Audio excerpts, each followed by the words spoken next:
Breaking the bars, voices that could not be silenced.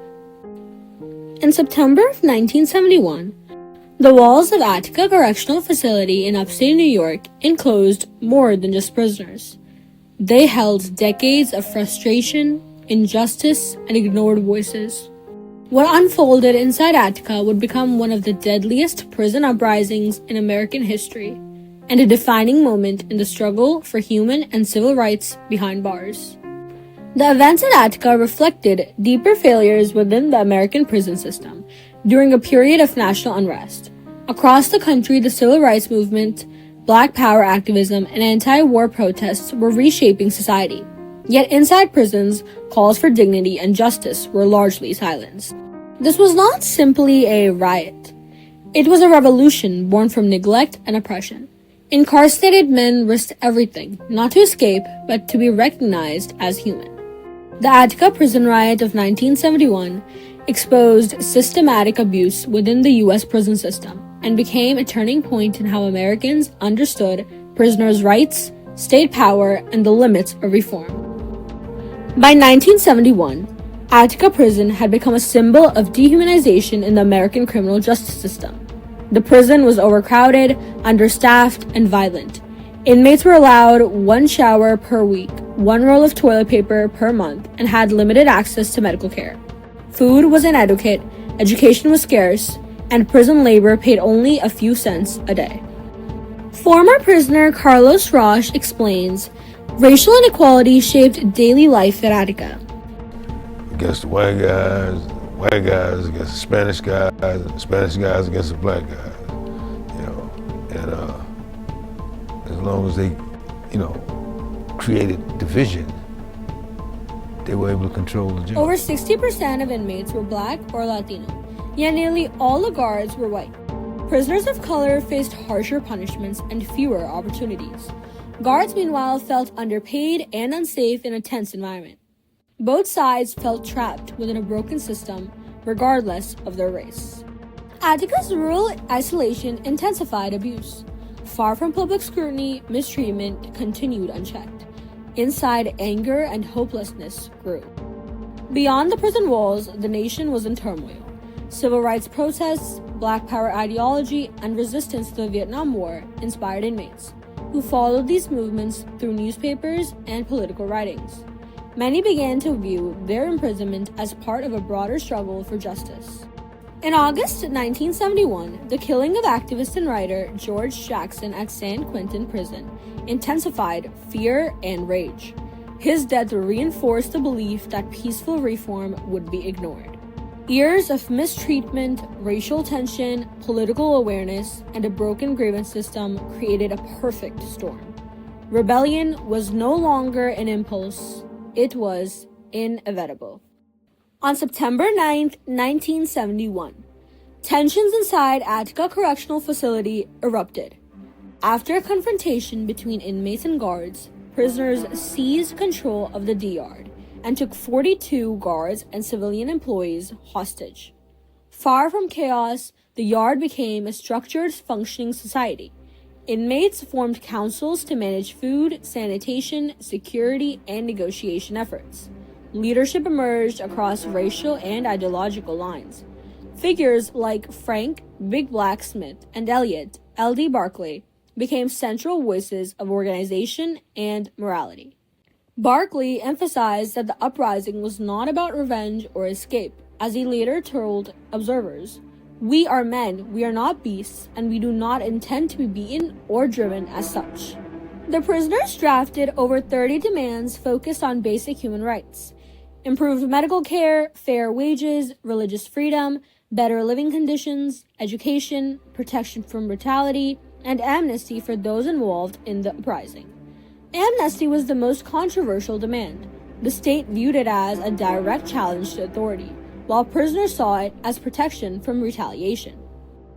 Observers, including journalist Tom Wicker, activist Bobby Sale, and civil liberties lawyer William Kunstler, were brought inside to ensure negotiations remained transparent.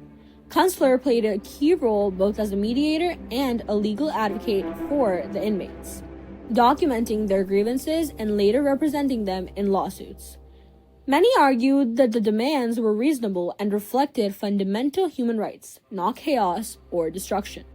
Outside perspectives diverged sharply.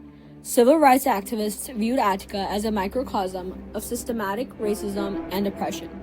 Conservative politicians, police unions, and law and order commentators framed the uprising as a violent rebellion that threatened state authority.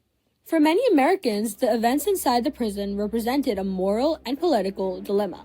How should society balance justice, security, and human dignity? Governor Nelson Rockefeller refused to enter Attica or negotiate directly. He feared appearing weak and harming his national political ambitions.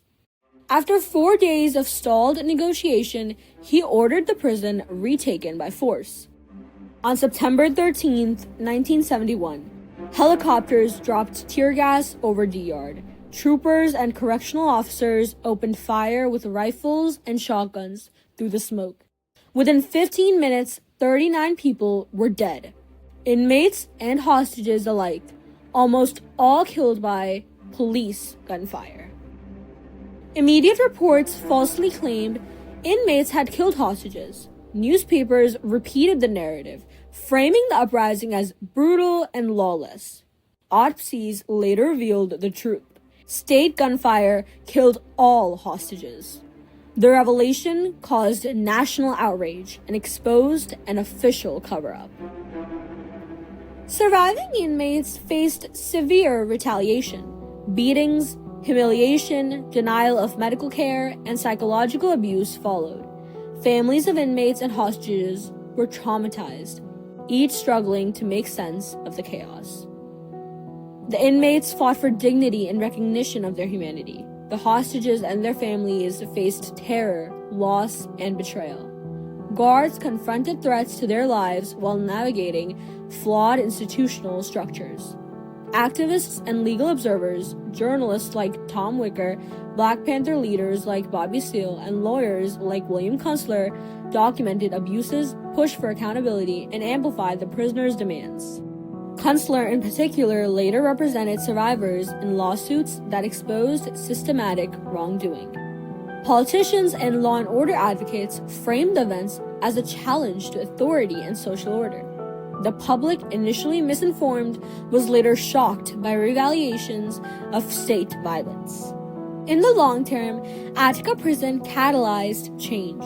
It inspired prison reforms in New York and across the U.S., including improvements in medical care, visitation, education, grievance procedures, and legal rights. Lawsuits, often led or supported by Kunstler, resulted in financial settlements acknowledging state responsibility. The uprising also energized prisoner rights movements and increased public oversight of correctional institutions. Yet reform remained incomplete. Overcrowding, racial disparity, and state violence persisted.